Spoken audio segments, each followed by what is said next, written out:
Okay, so the negative 4 and the negative 8 are what?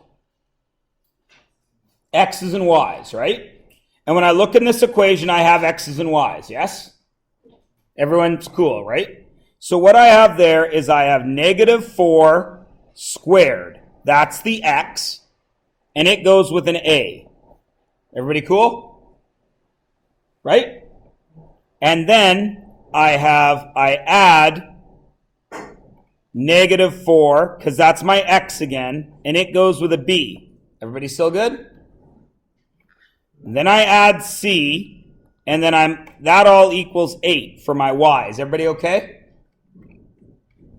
I'm going to do this one equation real slowly, and then the next two I'll go a little faster because it's the same thing.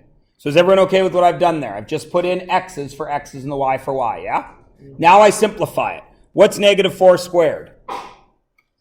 16. So I've got 16A plus negative 4B is minus 4B plus C equals 8. Everybody cool? Everybody's cool, yeah? Okay, now I've got to do that twice more. So you go ahead and you guys can do it twice more with the other two.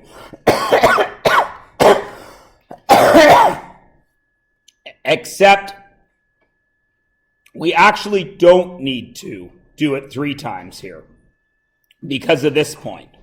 What is special about this point? It gives me the y-intercept, doesn't it? And the y-intercept is C, yes?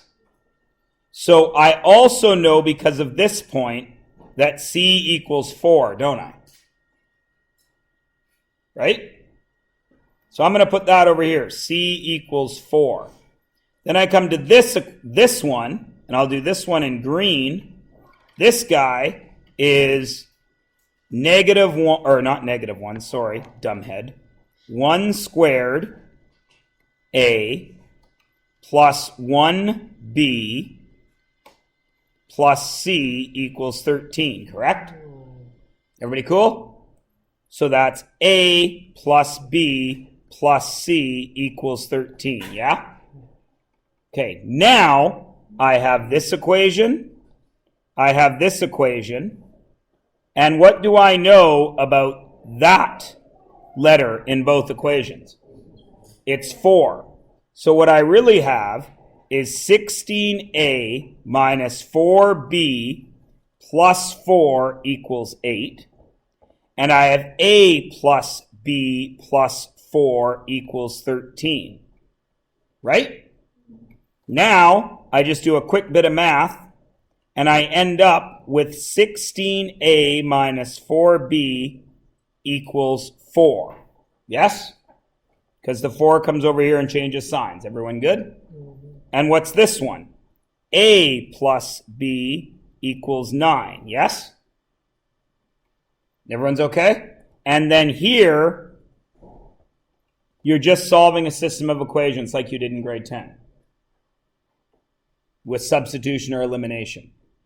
Do people remember that? Okay. So, in this case, I prefer elimination. If you were in my class, you should remember that. So to do elimination, I'm going to multiply this by 4. So that gets me 4A plus 4B equals 36, right? And if I add those together, what happens to B? It goes away. And I get 20A equals 40. So A equals what? 2. So now I have A equals 2. So now I have A and C. Does it make it real easy to find B? I go right here. 2 plus B equals 9. What's B? So now I have ABC. There's my form. I put in ABC and I have my answer. Everybody cool? Yeah. And that works for all parabolas. Yes.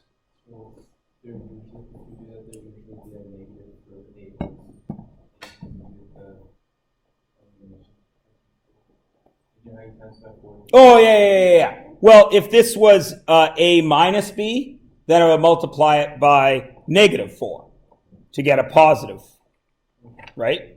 As long as you can get to any of the equations with opposite coefficients, you can do this.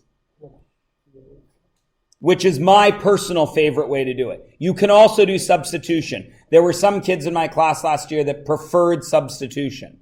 If you prefer substitution, of course, what you would do right here, b equals 9 minus a. And for every b, you would put in 9 minus a and then do the math. You have to decide which one you like better. I am an elimination man. Everybody cool? It's exactly what you learned last year, except there's a third variable. And this will work for an infinite amount of variables, right? If I have 4 variables, I can still do a system and work it out. Okay? Now, the only problem with this is if we didn't have the y-intercept and we didn't know c, we'd have to do this 3 times, like what's on the video. Okay? Hey, you guys, this is funny.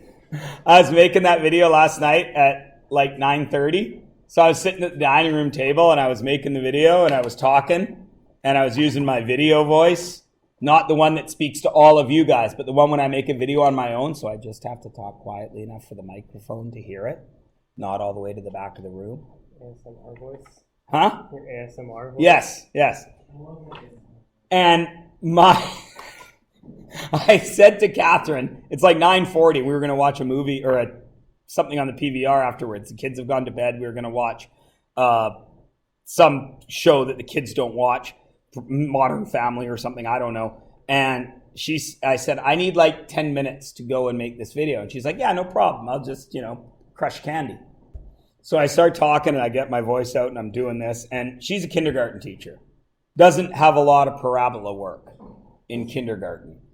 And so I finish the thing and I jump up out of the seat and I go over to watch a show. And I'm a good husband. I just left her sleeping on the couch. But this morning, she's like, yeah, man, you started talking about parabolas and A's and B's and C squareds in your video voice, and it just knocked me right out. She's like, I want you to make a video every night at home around 10 o'clock. So good on you guys, because it's very rare that any of you fall asleep. Very rare.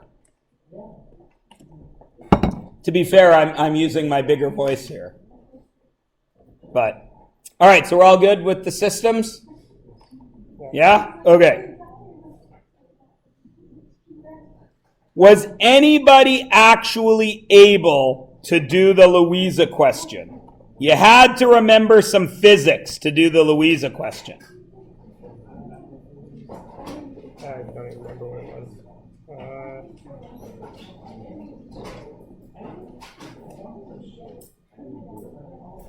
All right. Well, let's talk about this. So read the question, blah, blah, blah, blah, blah. What do we have that is unknown in this question? What are the unknowns? Pardon me, Lucas? We don't know her speed going uphill. Do we know her speed going downhill? Yeah, because it's whatever her uphill speed was plus 35, yes? So the only unknown thing that's totally unknown that we know nothing about is her uphill speed, yes? So what in math do we give when we don't know something? A variable. And we always choose x, yeah? We don't have to choose x, but we always do. So let's choose x. X equals uphill speed. Right? Right? Okay. What do we know about speed? Speed equals something. What does it equal? Distance divided by time, yes? Kilometers per hour, yeah? Kilometers are distance. Per is divide, hour is a time. Everybody cool? Everybody's okay with that? All right. So what do we know? What else do we know? The whole ride takes 3 hours, yes? So the uphill portion of the ride plus the downhill portion of the ride has to equal 3 hours, doesn't it? Right? Everyone agrees?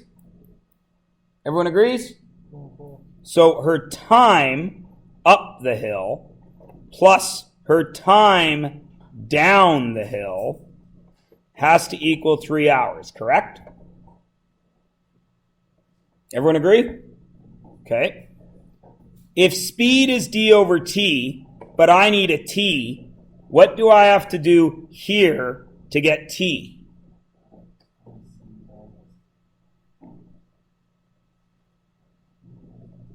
Distance over speed. T equals distance over speed. Cool? Is everybody okay? All right. So my time up the hill, and time is distance over speed, correct? Right? So distance over speed up plus distance over speed down has to equal 3, yeah?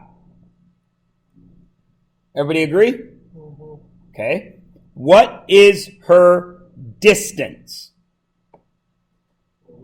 40. So 40 over, what's her speed up the hill? X. Because we said that her uphill speed was X. Plus, what's her distance down the hill? 40. What's her speed down the hill? X plus 35. And what does that have to equal? 3. Is everybody cool to there? Yeah? Everyone's cool? Okay. Now what we're going to do now is actually what we're going to spend our next unit doing. But I put this question as the last question in this unit because you actually know what to do here, even though it doesn't look like something we've done this year. If I gave you this, don't write this down. If I gave you this, 7/9 plus 8/4 equals 12. What would you do to solve that? Wait. Over that. What would you do to solve that?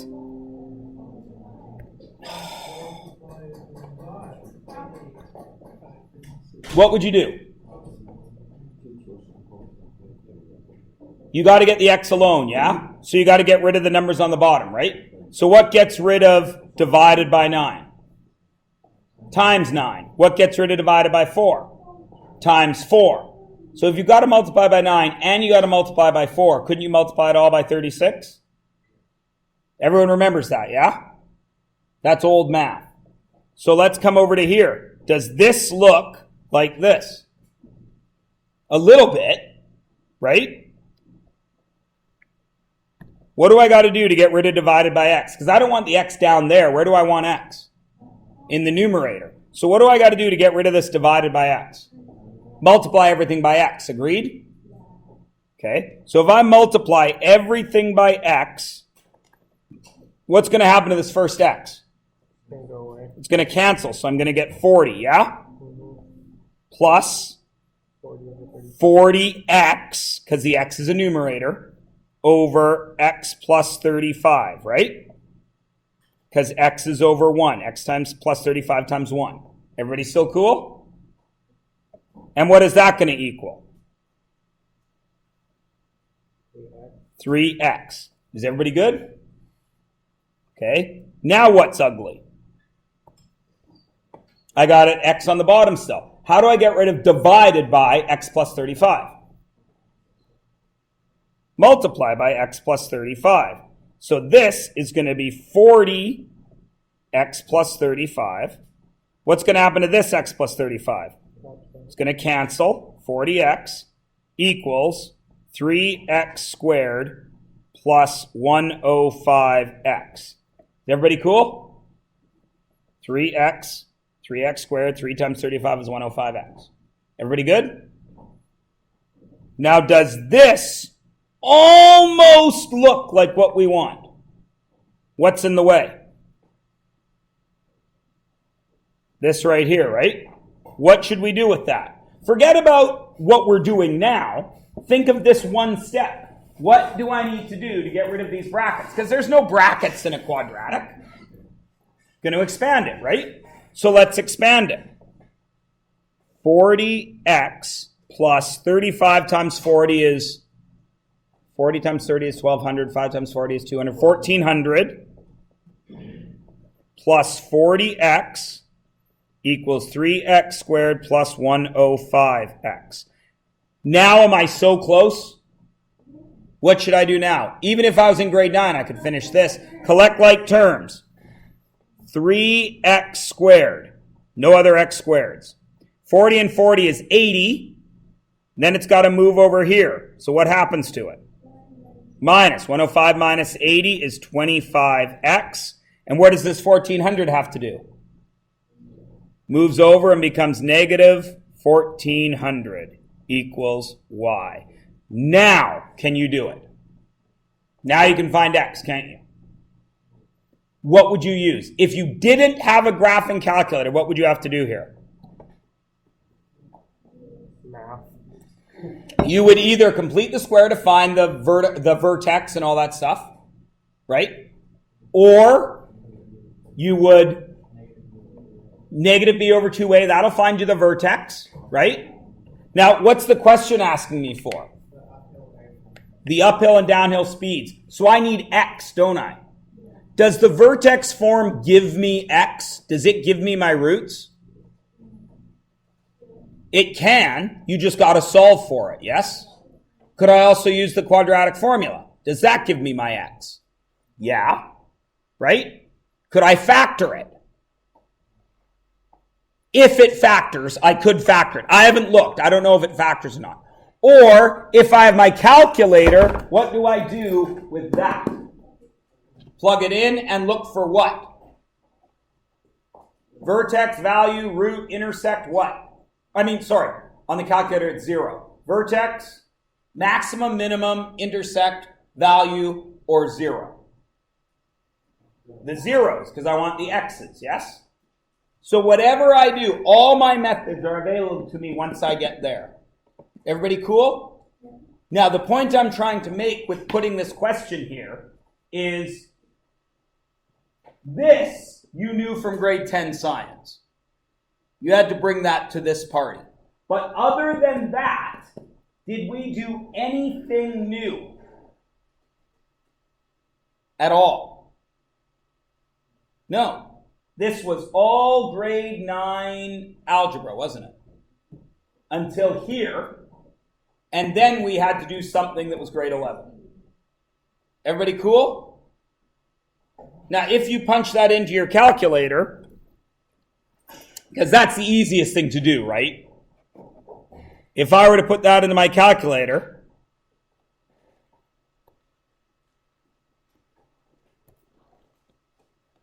(3x squared plus 25x minus 1400.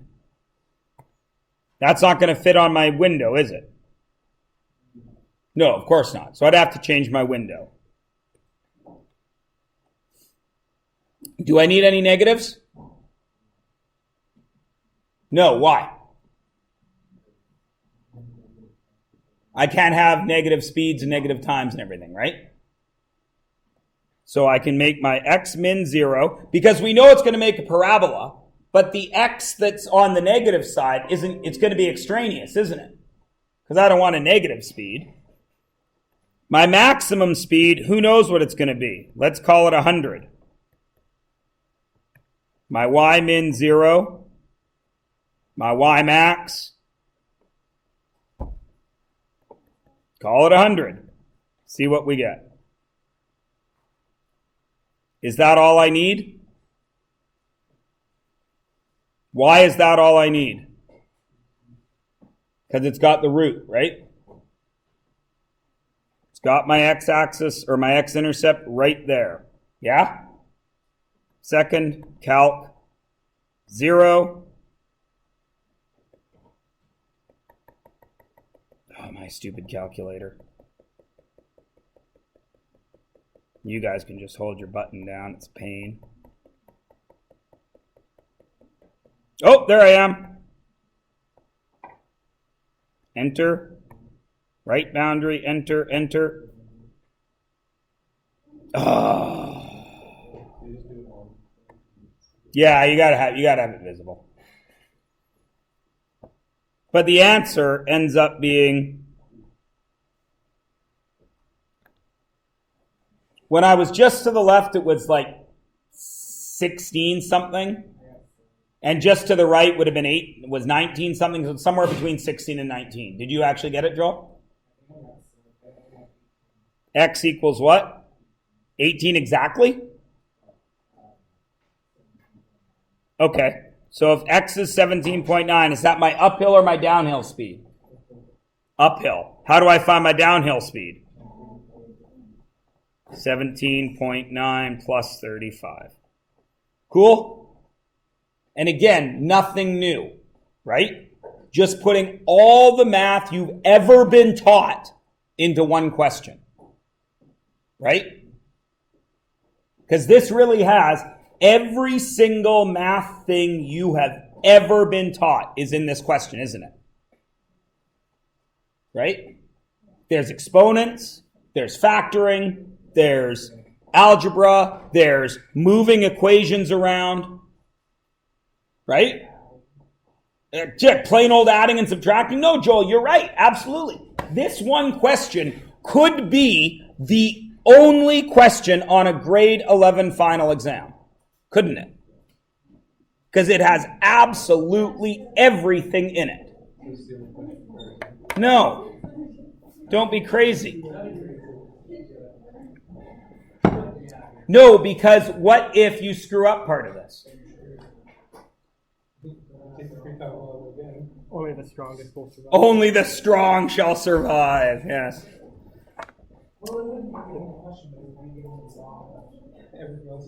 Everything else is multiple choice. Everything else.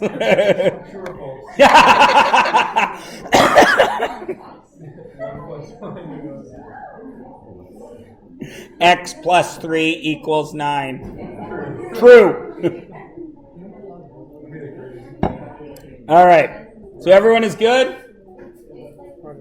Okay, I'm going to stop recording because that's everything.